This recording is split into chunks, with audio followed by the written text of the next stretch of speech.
You are now locked into Radio Juxtapoz, the home of contemporary art and culture conversation. Coming up today. I'm not interested to go paint some hero from some local area. I'm not as interested in that, but come to me with a really interesting space and let me paint what I like to paint there. That's of interest, but I'm in a very kind of lucky position where I don't have to take every job that comes across the table. So like at the same time, that might change. Like I'm very willing to go back to paint murals there. It's a lot of fun. This is Radio Juxtapoz.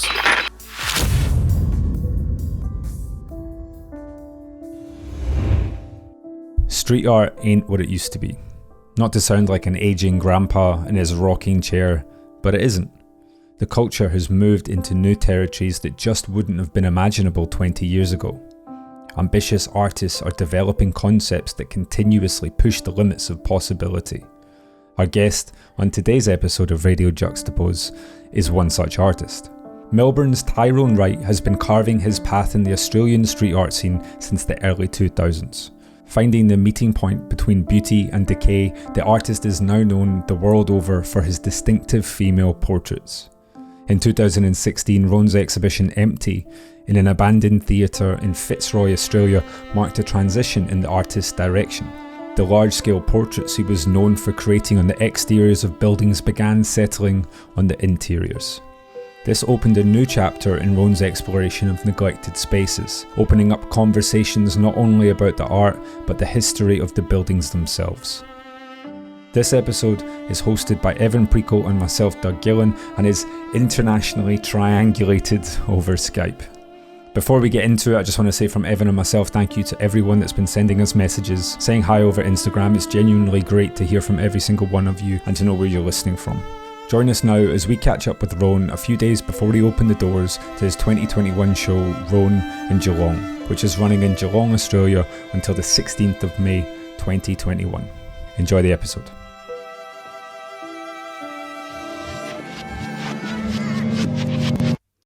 Tyrone, I'm gonna add you into the conversation.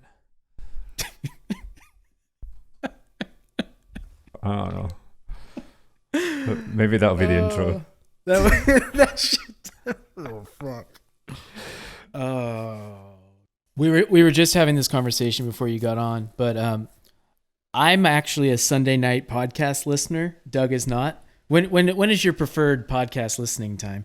Driving or painting. I've been doing a lot of driving right now because Geelong, where I'm having the exhibition, is like an hour away. So I'm glad you just said its name before I did, because I think I would have gone said it wrong. Slightly. I was like, oh, you're in Geelong now? That's fine. Well, how would you say the town where I live? The city. Melbourne? Yeah. Melbourne's pretty good. Melbourne? Yeah. I would say Melbourne. Yeah, Americans more Melbourne. You say all the letters. Yeah. We just say like three of them. Melbourne. Yeah, actually, Americans are great for Glasgow. You're from Glasgow? Yeah. Have I ever fucking said that? No, and that's why we hang out. That's the glue of our relationship, Evan. So good morning to you, by the way. Yeah, thanks. Good evening, afternoon. Where are you just now? I'm just in my studio office kind of area. It's a nice little spot we've got here. Actually, it's very kind of corporate looking. Can't really turn you around much, but desks and windows. Oh, hell yeah. So I can see a couple of guys in suits on Bluetooth headphone. Yeah, it looks like they're trading on the crypto market.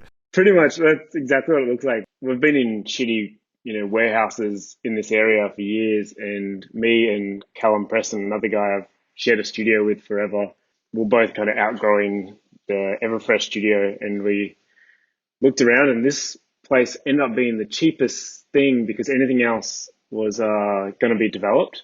Everfresh is kind of like, that must have kind of been the end of an era for you then. That was for me, yeah. Pretty long run. Yeah, so I reckon 14 years or something I was in that studio. We moved quite a few times, but like it's still there, it's still going. It's kind of strange, like there's all this, technically I'm a shareholder of the company because we had to set it up, and what we did there was really interesting. So we got sick of being kicked out of studios because we were always a fucking sub tenant. six of us kind of put our money together and started a company, and that company kind of put down the bond and took out the lease. And that way, as shareholders of the company, no one could kick any one person out. Okay. And we also, no one made any money. Like any money we had kind of just went back into the studio, and we didn't have to, fucking put rents up to pay anyone. It was just, we just had a little bit extra to pay a studio manager. You got to learn the tricks. Totally. You got to learn the tricks. You got to learn all the hustles to make sure you can just get what you want. Yeah. I understand. Yeah. You must be right in the thick of it. You have a show opening this weekend. Yep. I'm fucking deep in the thick of it. By the time people listen to this, I assume everything will be up and everything will be smooth and it will have been a grand success. Yeah. But for the sake of it just now, how are you feeling? Good. It was really touch and go last week because we had an outbreak of the UK virus. You are welcome. Looking forward to the US one coming soon. The government freaked out, and rightly so, kind of shut everything down within the day, and they shut us down for 5 days, and that was 10 days out from opening the project. They told us that we were going to shut at midnight at 1:00 in the afternoon. So within that time, I pulled together everyone to do the photo shoot that I was going to do the following day. And I had everything lined up. So, all right, we're doing the photo shoot, and then we send that to, post-production and get it printed and then get it framed, and then we get it to the gallery. And then it's like, there's like all these things lined up perfectly at a sequence. And then all of a sudden, oh shit, if we don't get this done like now, tonight, it throws everything off and we won't have it ready for the show. So we panicked, but we got it done. We set off a fire alarm in the gallery. As part of it? No, like we set off like a haze machine, Okay. like a smoke machine thing, and we tested it during the week, but it overloaded and like it was blocked, and we kept cranking the thing right up, and eventually it kind of like released and exploded. So that just went everywhere, and then 4 fire trucks came. Excellent. Because so it was a really good experience. Yeah. So the gallery it's more like a museum. So it's like a proper institution. So when the smoke alarm goes off, it's like it's connected to like the city network. It just automatically just goes straight in there, and there's no way to stop it. By the time we'd gotten onto someone, the 4 trucks were out front, and it's like, oh, this could be expensive. How do you handle stress? I don't know. I definitely freak out. Because it sounds stressful to me. So I'm just wondering, like, were you able to compartmentalize, or was there a freak out? No, I think I'm like literally like what happened when the fire alarm went off. Like the smoke was in the air, the shot was looking good. I just started yelling at people like to get the fuck off the set, kind of thing. It's like, I'm taking this photo now, like sirens screaming and everything. It's like, all right, I just like made it happen in that moment. It's like, and then we kind of like everyone got like rushed out of the building. We had to evacuate or whatever, just procedure. And it's like, all right, cool. I guess I'm one of those people who kind of still just get shit done under pressure sometimes, and I'll, deal with the consequences later.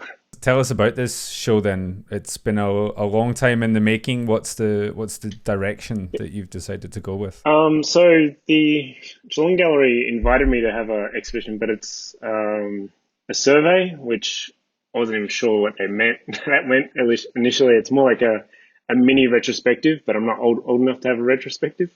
So it was a case of starting the discussion with the curator about what works we could actually get from collectors and how far back we could go, and what kind of shows like a progressive timeline of my work. And there's a lot of logistical challenges with that, but also the gallery is quite huge, and we didn't want it to just be a bunch of old canvases essentially. So what I pitched to them was to recreate one of my installations in one of the rooms. And so we've done that as part of it. They're like, to the point of like we've built a brick fireplace and everything in the ceiling, and we kind of put that inside a white cube. And then past that, they've let us change one of the entire rooms at the gallery, which is this kind of beautiful glass ceilinged museum style room with like columns and giant cornered cornices, and it's about 25 meters by 10 meters wide. Beautiful polished wood floors, and like it's in pristine condition for something that's 100 years old. And I was like, how do I make this look kind of fucked up without destroying it so we could Without turn fucking on. up. Right. So that was a Right. challenge, and like I looked at like possibly tiling the floor at one stage, and then I worked out that tiles are like crazy expensive. Any kind of carpet I was trying to get was patchy or like trip hazard or it's rotting. It wasn't going to look right. So there's actually a company that's from Geelong called Godfrey Hirst that digitally print carpet. I don't do like as a 3D printer. Yeah, but digitally. Like the carpet's Okay. already there, like Shit. like printing on paper, Okay. but the inkjet Okay. head is like 2 meters wide. It's Okay, I'm trying to wrap my head around it's this. incredible. Yeah, me too. Yeah. So Yeah. I basically did So hang yeah. on, no, do me a favor, break this down for me. Yeah. Also, is this? can you imagine the person whose company is like, yeah, we digitally do carpet. Yeah. I love this. So is it? No, I'm not Is going to it do the this- guessing thing because I'm just going to get it wrong. Tell me, it's tell me how this works. It's a gigantic inkjet printer. That you just feed carpet through? Yeah. So you would Yeah. feed like a plain carpet and it would. Yeah. Fuck, that's cool. It's fucking amazing. really cool. Like the ink vats are like you need to go up a ladder to look into them. Like it just pumps so much ink pulls. into it. Maybe I'm daft, but Yeah. like, what else besides like a museum show or some sort of big entertainment installation? What would one use this for? Only that. I think they do it for, yeah, I guess custom short runs for like hotels and stuff like that, like a lobby. Yeah. They want okay. their own custom kind Yeah. of pattern or brand or their logo in there. And so I got them to do one giant graphic of like, I just painted out and did it in Photoshop, like this big kind of almost Baroque pattern. And then I could put the stains and the fades and everything on there beforehand. So it's brand new, Yeah. but it looks kind of old and worn. Yeah. With a lot of your sets, I don't know if this Yeah. if set's the right word, but it Yeah, feels like yeah. a set. I like it. So it's I the like easiest it. way to do it. How often are you using stuff? Because for the last couple of years, I think like maybe 2016, it's been this gradual sort of navigating yourself into these kind of abandoned spaces a little bit Yeah. more in the insides of these buildings rather than the outsides, which is kind of where I always originally knew you from.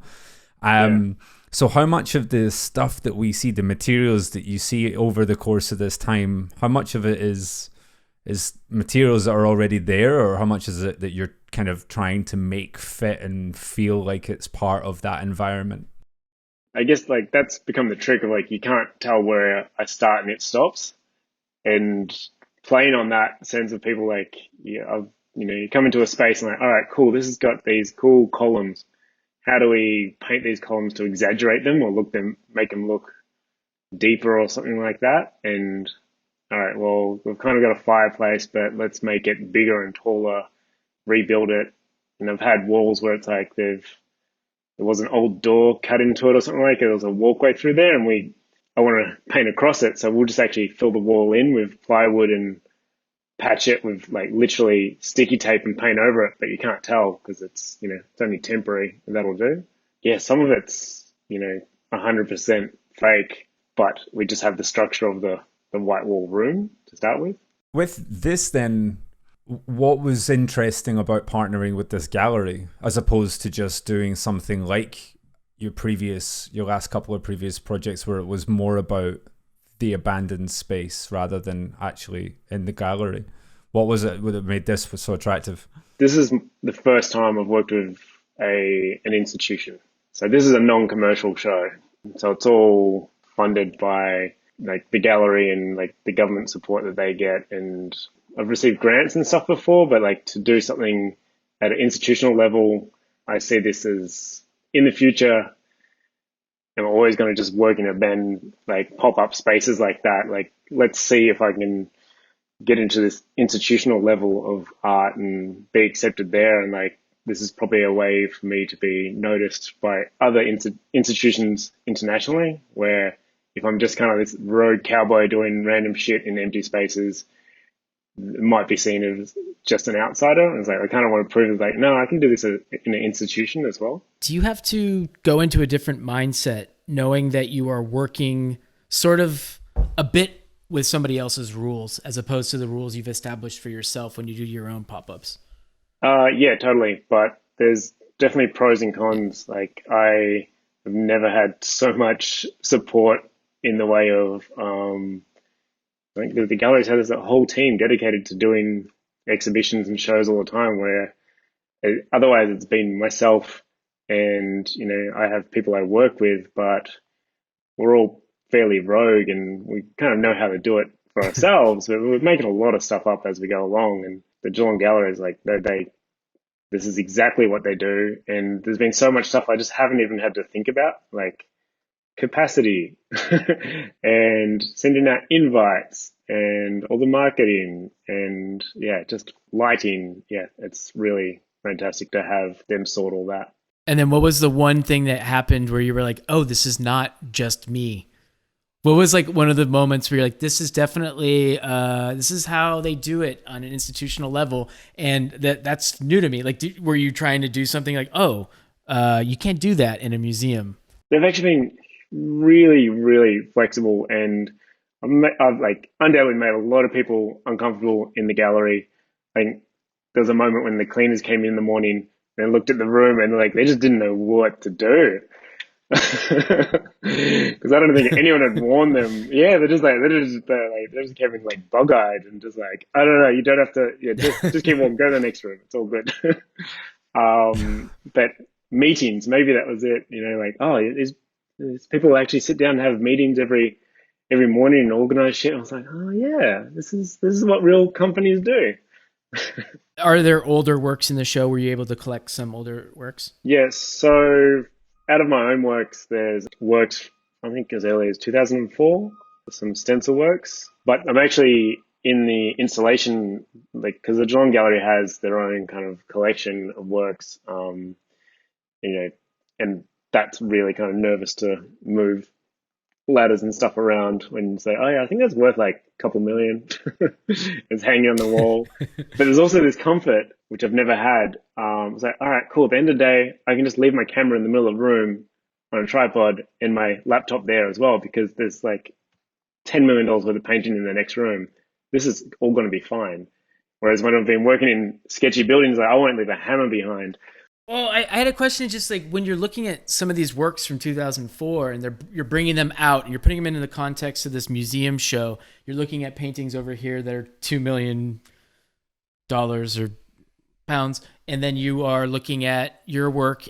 Like, are you starting to develop slightly different relationships with that past work now that you're looking at it with these new eyes in this context right now? It's really crazy to see all my works lined up pretty much sequentially from, almost 20 years of work. And yeah, it's almost emotional to see it all in one room. It's really quite full on, and still to be proud of all the works as well. I guess if there was any, if I wasn't proud of it, I wouldn't have kind of earmarked it to be part of the show. But still just self-deprecating. Yeah. Here's a bunch of shit. I don't know about any of these.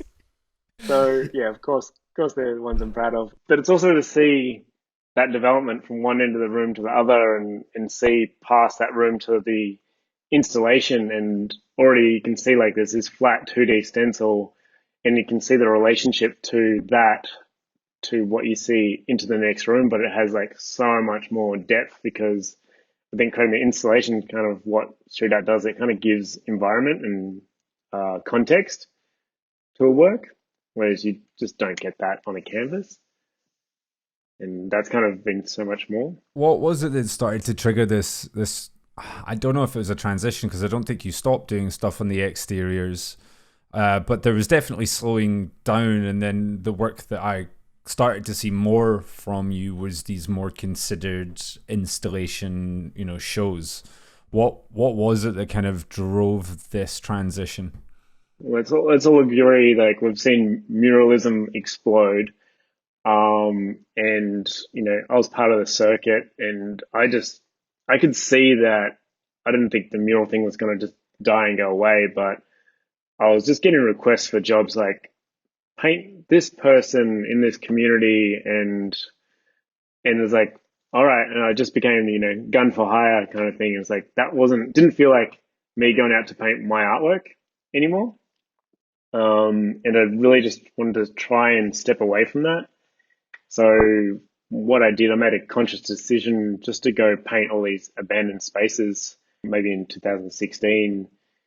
And I presented a bunch of canvas and I had an exhibition. I was like, all right, I'll present, half a dozen canvases and half a dozen photographs of these worked in abandoned spaces. But the thing with the ones in the abandoned spaces, I searched long and hard to find abandoned spaces that no one had really painted before, which is near impossible. Ironically, ended up finding a lot of them in Geelong, but didn't tell anyone that until they've all been demolished. Using those photographs, I presented them as artworks. It's like, well, here's a real kind of more authentic piece of street art in a sense, that you can buy and hang on your wall as an artwork, and it supports me to do more stuff like this. And that's kind of what a canvas is. Like, you don't buy a canvas off me because, it's like, or anyone, a lot of street artists, like, oh, because there's a story. Like, I've bought a roller canvas and it's like, I love it. Like, the stuff that Roller does on the street is incredible. And like, there's so much more depth and story to what he does on the street, but I'm not going to buy a wall of his.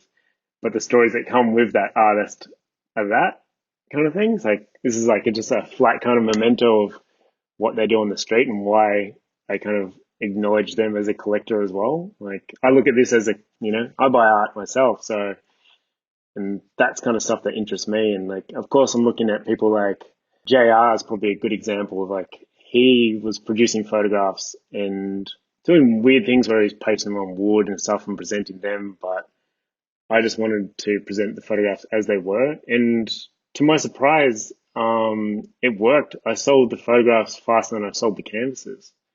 And because they're editions of 5 or 10, I'll probably make more money off a photograph than I did if I just did one canvas.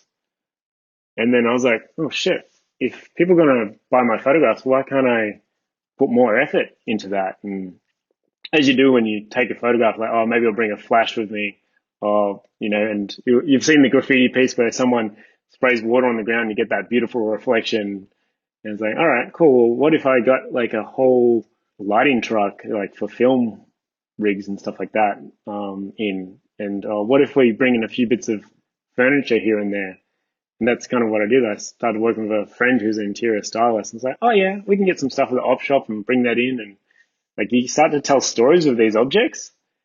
And you can bring so much more depth to like, and it feels like painting when you're putting out these objects. Like, oh, so this is spilt on the floor.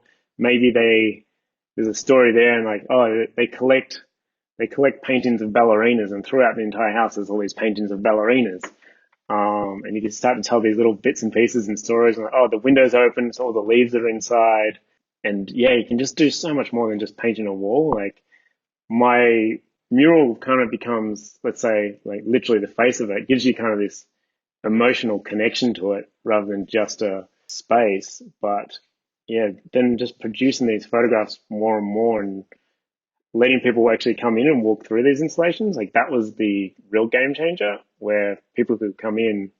Like, I did a little 2-3 bedroom house before it got knocked down, and we had something like 8,000 people walk through it over 10 days. And that kind of made me realize, like, if I can do that, and it was in a weird suburb of Melbourne, like not popular at all, what could I do with this giant mansion out in the forest? And that was the one that kind of really exploded. We sold, and like, I did it ticketed, and I was really nervous about ticketing something. And it was an hour out of Melbourne, and we sold like 25,000 tickets before it opened.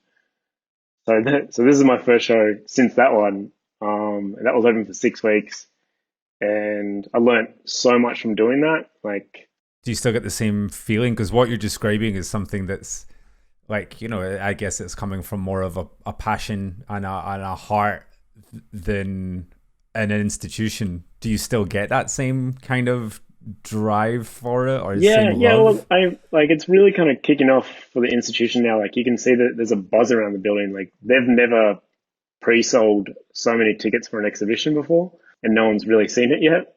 So they often have, their institutional shows. Like, there's one called the Archibald, which is like the biggest portrait prize in Australia, and that's been shown at the Geelong Gallery a few times, and that's usually their biggest event they've ever had.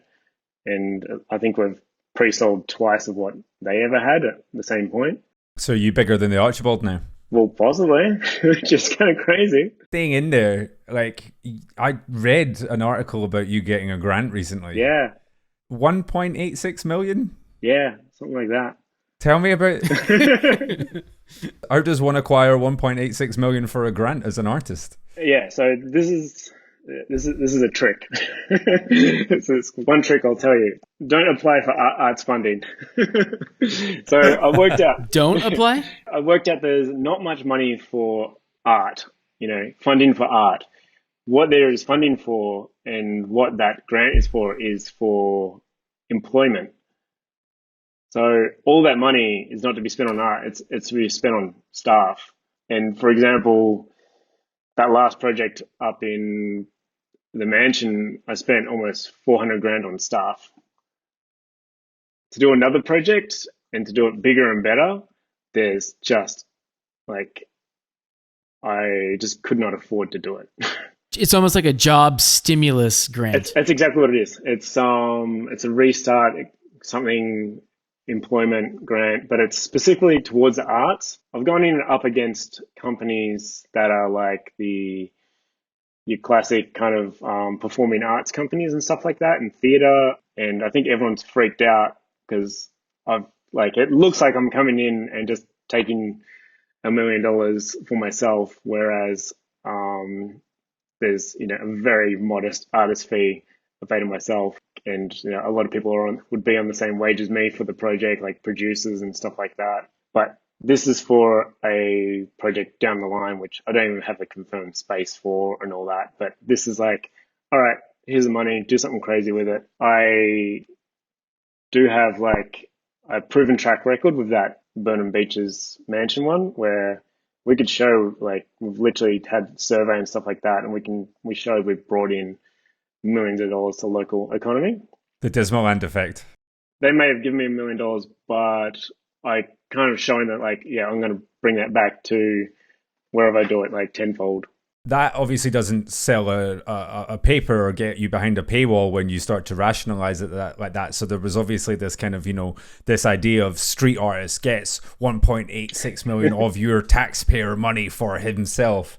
Did you feel a little bit of shit, okay, I'm getting a little snapping at the heels from people? Were people maybe just not quite as rational in their responses to that? Or and I totally get it and I agree with, some of the comments why isn't the funding going to these other art things? And there is really shitty funding for arts, and that's exactly why I went for employment. For all that money, I had to lay out all the money I was spending on the art as well, and it's I've got a full budget. It took me 6 weeks to put together, and it shows all the money I'm going to be spending, but all the stuff that they will only, the only lines that they pay for is staff. And I think, I'll work with someone to help develop that grant, and so much work, to do it for other arts organizations. And I don't think it would be easy for many solo artists to do it. I just think I was in a very fortunate position because I'd done the previous project. Selling 25,000 tickets kind of puts me into a different category of I'm more like an organization than a solo artist there. You're like a touring Justin Bieber. There you go. Yeah. 25,000 for one gig. Yeah. Well, it's funny when you say it like that, because it is just that industry that suddenly surrounds it now, and you just you kind of just picture, oh no, it's just him going into an abandoned space and painting the wall for a couple of days. It's but no, I'm competing with festivals. Yeah. So actually, this is interesting because we're talking so much about all these the logistics and the plans of things that you've been doing over the last couple of years. But what is actually time for you to sit and paint and actually do it is what you're famous for and what you're good at? Do you get? Is it hard to make these adjustments? Yeah. I painted. And find time to be a creative guy. Yeah, last year I painted one canvas. I think it was pretty messed up. And I've painted the stuff for the Geelong Gallery, the installation which has kind of two large murals of it. Yeah, other than that, like maybe one or two kind of commercial jobs I did on the side. I didn't paint that much at all. Like so much of my life now is doing production, especially because we had the lockdown. It was like almost 6 months of last year was gone. Yeah, moving forward, I hope to be able to paint more. The more opportunity, yeah. Is that something too, where it's like you make this career adjustment where you are focusing a little bit more on creating places and spaces for people to go visit? Do you miss sometimes just being able to paint? But also too, do you give yourself a little bit of leeway for mistakes along the way? Because there are some new things that you're doing all the time. There's a lot of mistakes, and that's literally how I'm learning everything. And I don't think I'm not afraid to make a mistake. That's kind of how I've gotten where I am. It's like, all right, cool.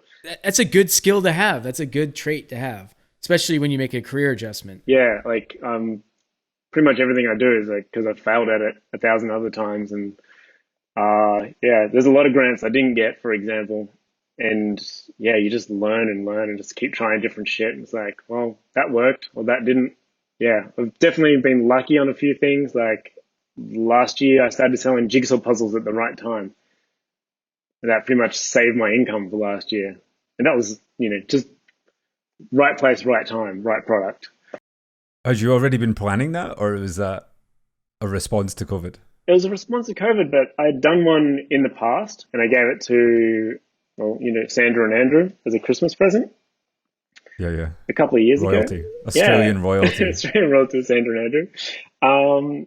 And, it was a funny thing, and it drove them nuts. And then, so I knew I could produce them, and then we were talking about it in the days before, and as soon as like the announcement was coming, like we'd already like called someone, was like, hey, can you make these? What's this going to cost?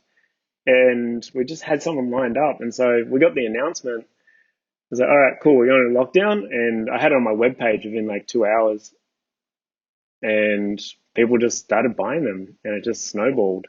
I was getting shit cancelled left, right, and center. I'm just like, okay, another $20 puzzle. Yeah. I can't tell if like that makes me so happy for humanity or just like surprised, because I feel like I think I bought one puzzle. I think that's actually a really good sign that humanity just wanted some sort of physical thing to play around with. The relationship between street art and graffiti culture and the institutional art world is one constantly in motion. If you asked any artist at the turn of the millennium if they thought this work would end up in a museum, I'm not sure how convinced they would be. By the time Banksy took on the Bristol Museum in 2009, we were seeing a change in attitude that would eventually send the likes of JR, Osgemios, Swoon, Shepard Fairey all through the filter of mainstream contemporary institutions.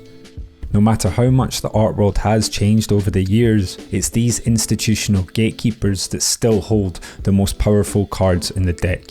You're listening to Radio Juxtapoz in conversation with Australian artist RONE. Stay with us as we continue exploring this relationship, and stick around to hear more about Tyrone's grand plans for the future. Let's get back into it. Painted at least one mural last year. Do you think you'll kind of go back to doing more of that? And does it still interest you in the same way that it maybe once did? It does and doesn't. Like I'm not interested to go paint some hero from some local area. I'm not as interested in that, but come to me with a really interesting space and let me paint kind of what I like to paint there. That's of interest, but I'm in a very kind of lucky position where I don't have to take every job that comes across the table. So like at the same time, that might change. Like I'm very willing to go back to paint murals there. It's a lot of fun. But I'm like lucky enough to be like, no, I'm just going to create my own spaces, have that as more like creating experiences. It's hard to explain, but the spaces, when I've been working with a musician as well, like a composer, like we're creating these soundtracks for the spaces as well, and it's given us a whole new depth of what you can do, because he's kind of new to this environmental idea of sound where you don't need left and right, or not just left and right, but you can have the room down the hall and the one that you're in at the same time, and you can push and pull sounds between them. And so we had, one thing in the mansion, we had this piano calling to this cello at the other end of the dining room, and like there was this to and fro, and like if you just listen on the soundtrack, it's flat, but you just hear this like piano kind of crying out at one end, and it's this real kind of tension within the space. But it was these solid concrete walls. If you walk into the room of the piano, you can no longer hear the cello, and it was just fucking like haunting, this loneliness of just the piano playing. But you walk out and you can hear all the other instruments, but like when you walk in there by itself, it has this loneliness, and it just fucking killed people. And like so many people just started crying at that moment. It just like really tore at you. It was really full on. And that's just something you can't do with, a flat painting. Yeah, just kind of forces people to connect. That sounds incredible. And like what I can hear the way you're talking about it, like you have this enthusiasm and smile on your face, and it's like, it definitely excites you to create these environments. A lot of people that Doug and I've talked to, especially like, we've been lucky enough to talk to these pillars of street art and muralism and have these conversations over the past 2 years on the podcast doing it.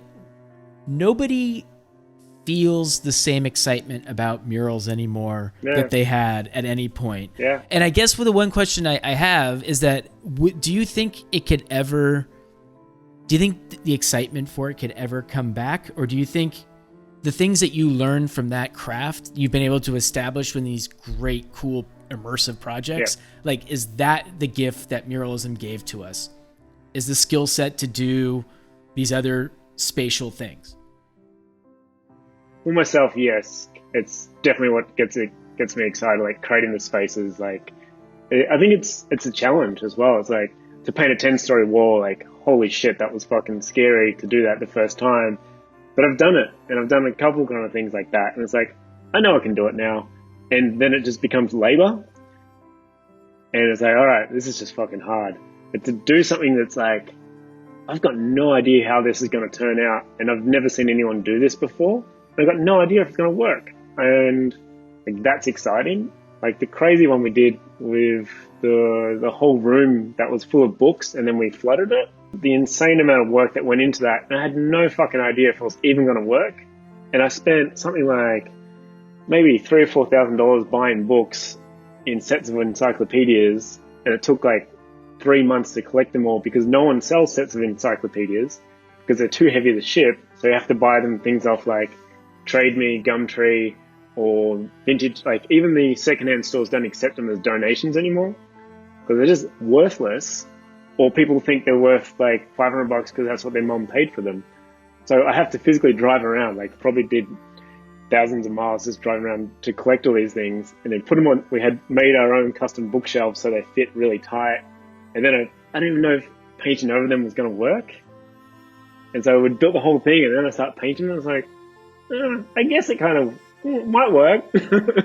And it was like I was too far down the road for it not to work, and it was like we just had to make it work, and it did. And then it started leaking, so we had to pull it all apart, drain it, reseal it, and then do it again. And I was like, all right, cool. Like that was exciting. Do you think there's a danger of success, and I will use the word success, making these risks and this kind of risk taking harder? Yeah, I guess there's a danger of success. I guess that's exactly it. Is it something you felt? Is it like if you does it come now? Because like you say, especially if you're getting big grants and suddenly you are selling out tickets beyond the beyond who the hell was it you were outselling someone, and suddenly there comes with a pressure on that maybe there wasn't there before.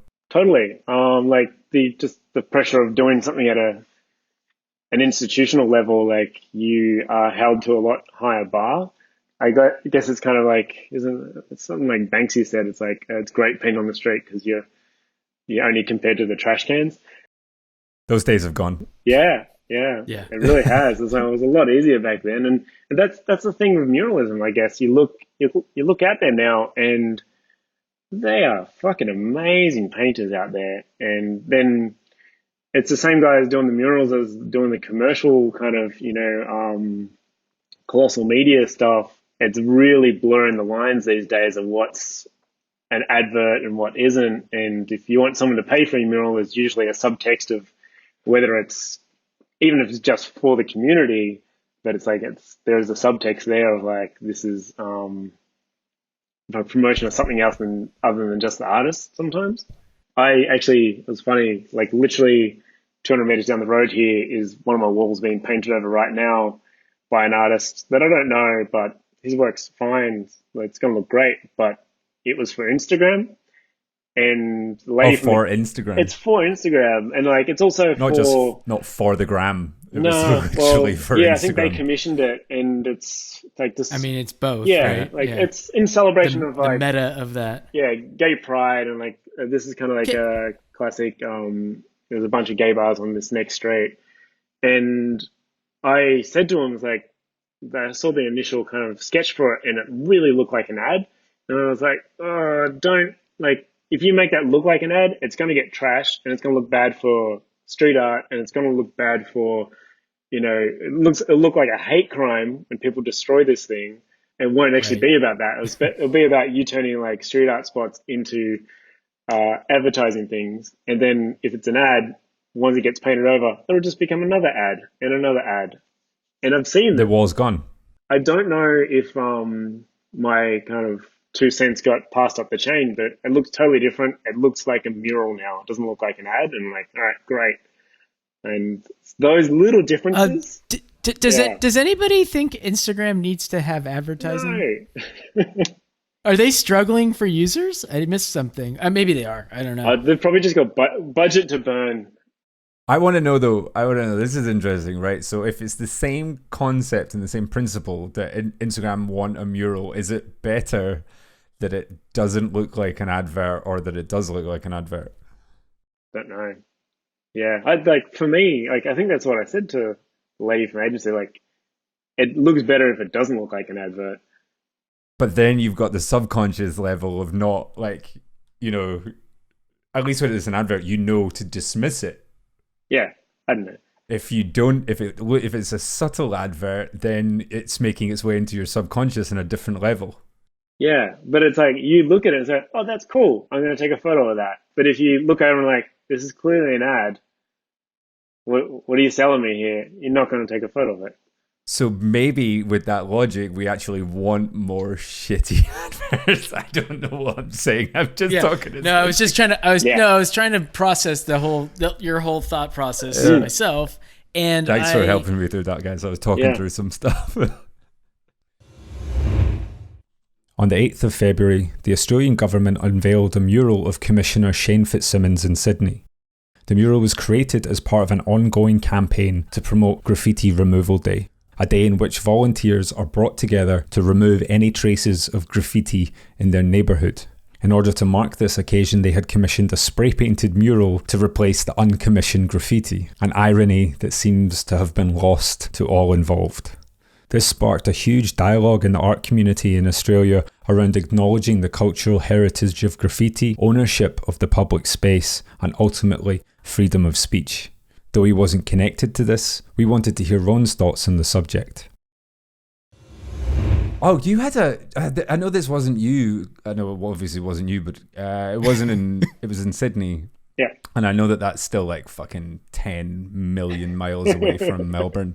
But it was Graffiti Removal Day. Yeah, that must like have. This is something we want to talk about. Yeah, what's the irony going on? The layers of irony. I don't really get it, but I don't really know the full story of everyone involved. But I think there's the artist Sid Tapia who painted a mural for this Graffiti Removal Day, and it's a little bit of I guess bite the hand that feeds you, as in bite the culture that feeds you, slap in the face to, something that's kind of, he wouldn't be where he is without kind of graffiti in a sense, nor would any of us. So it was weird for him to take that job. And you know what? I don't know much about Sid Tapia. It was but He seems like a nice guy. I watched Yeah, he seems like a nice guy. his video on Instagram, and he just kind of didn't get it, but he seemed like a nice guy. Okay. All right. Yeah. See, maybe he didn't get it. I was thinking, did he think it was like a tongue-in-cheek thing he was doing, or did he just miss something in the memo? Maybe he missed something. Okay. Yeah. Yeah. Okay. But people do shit because they got families to feed. Yeah, I've seen a lot of people take shitty jobs. You just don't put your name on them. Yeah, I don't go front face and center and do the news don't interview. Show up at the graffiti removal day for cutting, ribbon cutting ceremony. Yeah, I mean he was an idiot for doing it, but I was like, dude, this is like every single piece you ever paint is going to be capped. That's it. It's like. But this is the other thing. I had this discussion with a friend. Like, we care about that, but think about the clients that are probably already employing him. Probably don't know or care. Essentially, he's like a gun for hire. I was like, oh yeah, I can paint that. I don't care about any of this graffiti kind of politics bullshit, schoolyard stuff. It's kind of whatever. Like, we get tied up in it, but right. And his kid's elite. Yeah, his kids will get dinner. So exactly. Yeah. Yeah. It's complicated. It's murky, but I understood the backlash from it. Yeah. There was another thing. Well, I mean, that's what you were saying. I mean, Doug, that kind of gets to the Instagram mural too. It's like there's this fine line between people who, some people just aren't part of the art historical lexicon that is street art, and they just want to do a mural because they're getting paid. Yeah. And they like all the politics that and all the history that goes along with it. They maybe never even researched before. No. And so like we could get all upset about it, but like maybe that person doing the mural down the street from RONE right now is just like, oh wait, what? This is even something that I, don't even know. Yeah, and that's true. And it's like this ignorance and innocence with people as well. Like, you kind of can't blame them if they didn't know. You don't know what you don't know.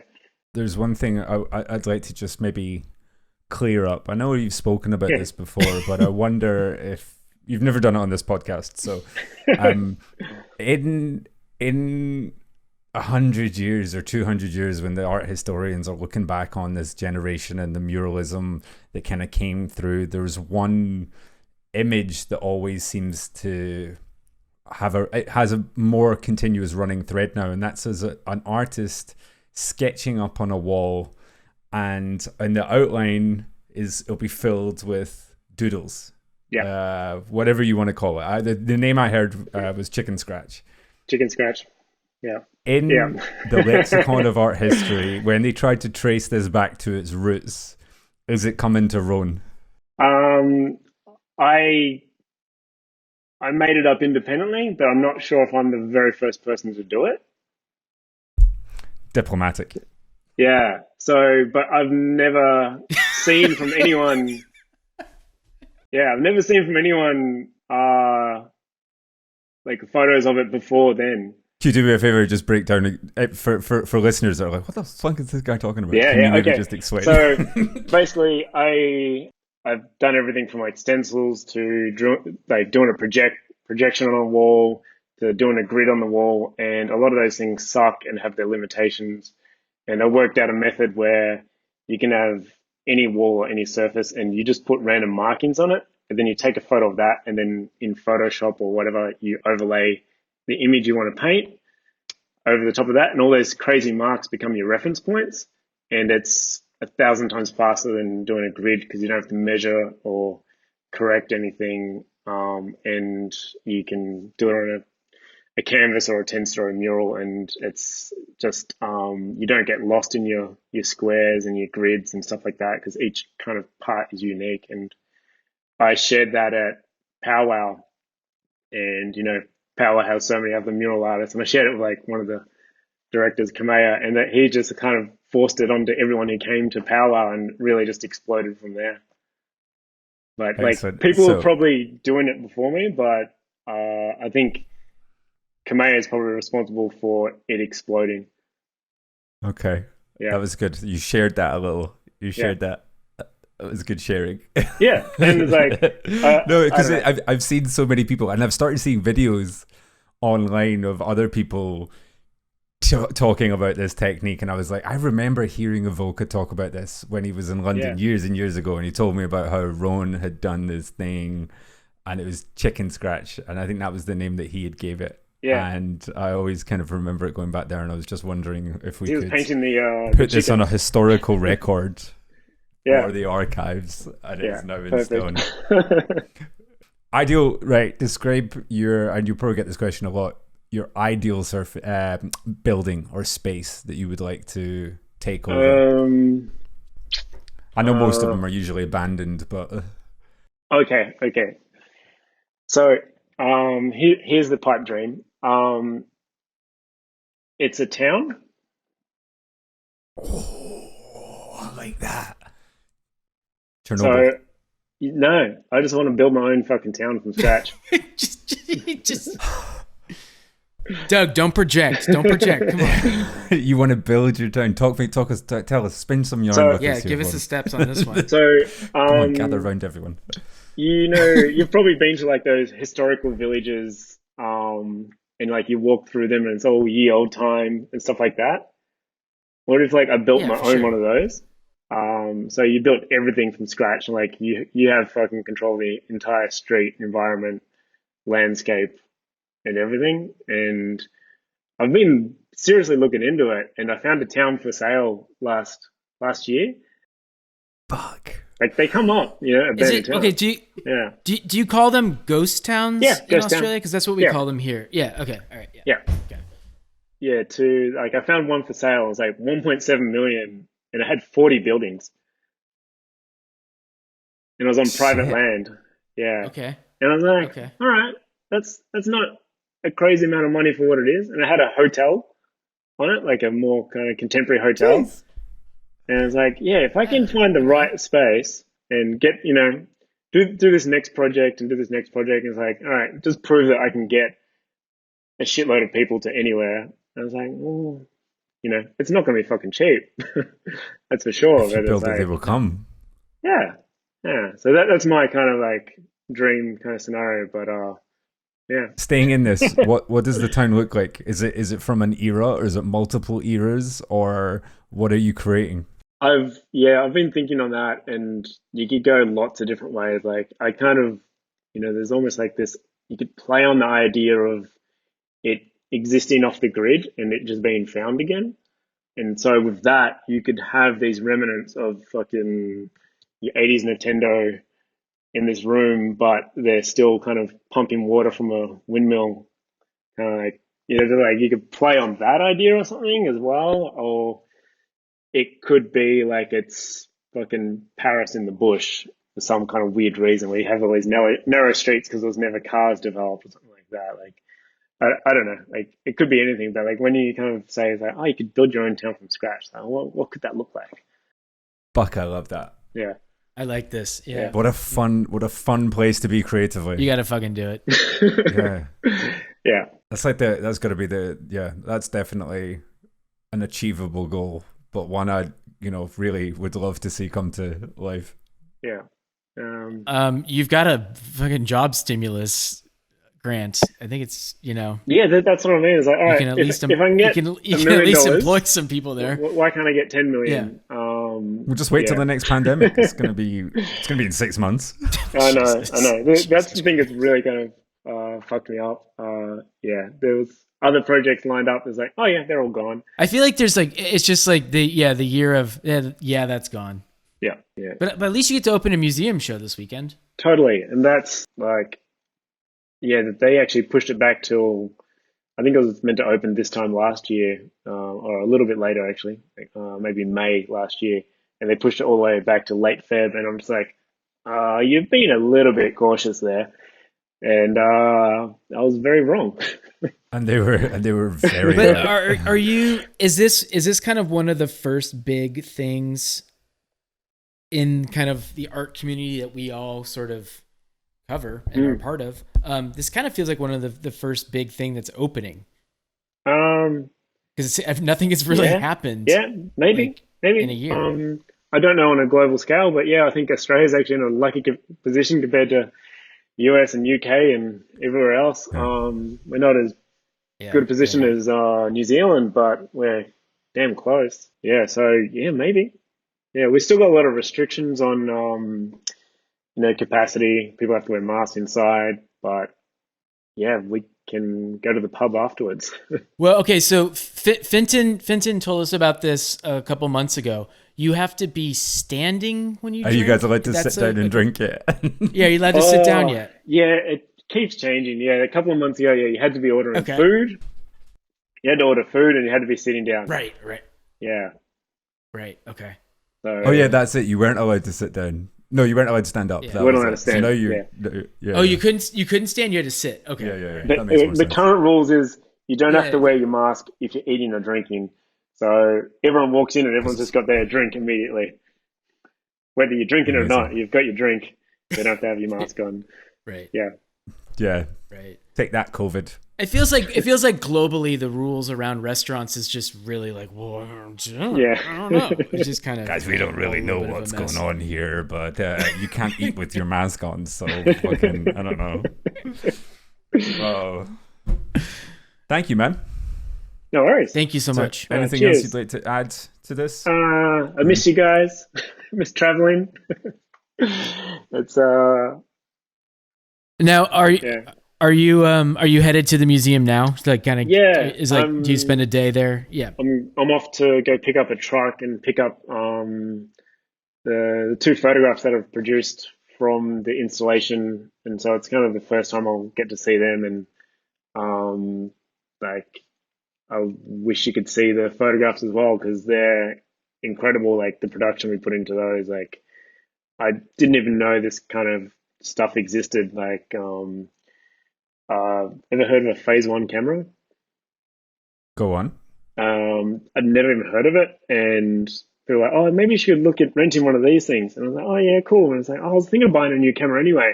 And I started Googling, and there's no information about them. And then I find out like, "Oh, it's like 80 grand for the body." And I'm like, "Oh, okay, yeah, I'll just rent one." So they're just stupid, like high-end cameras, and this thing produces like 150 megapixel image, and the lens that you hire for it's probably like worth 20 grand, and like the images that come out of this, like we're printing them at like 2 meters wide, like good 6 foot wide, and they're just fucking incredible. And it looks like you could step into the photograph, and so that's kind of like, it's amazing to see this, and like you look at the installation different when it's kind of photographed in this way, and that's kind of been lovely to produce these things as well. And that kind of, I'm really excited to see that as well, the final kind of output of these photographs. So that's me today. Do you think you'll ever just give up on the canvases and just like, because you obviously speak with these photographs of such a high excitement? Yeah, you're like, you can clearly tell when you talk about this stuff, you're clearly excited. Yeah, I am excited, and there's like, it's really nice to produce a canvas, and I've still got the demand for a canvas. I'm so limited. I didn't realize like how limiting the canvas can be just to paint a portrait. It's like, yeah, I think producing like the photographs at this level, I could plausibly, start like, I'm definitely doing a lot more canvases, a lot less canvases, sorry, a lot more photography, a lot less canvases. But it's also like, I might end up doing less photographs and more just, let's say, installations as well, if I can get the funding for it. Because I guess, once I get to the point where I'm building a whole fucking town, it's not just about a photograph, is it? There should be a couple of photographs from that, I'd like to think. Yeah. Well, I hopefully I'll have a chance to firsthand experience one of these by the time you've got a town. Please do. Yeah. If you build a town, if you create a town, Doug and I will definitely fly out there. All right. Cool. I'll see you soon. I'll see you real soon. If you are in Australia, you have until the 16th of May to catch RONE's first major institutional offering. We'll put all the relevant links in the description. Thanks again for sticking with us here at Radio Juxtapoz. We'll be back with you guys real soon. Till then, look after yourselves and each other. Peace.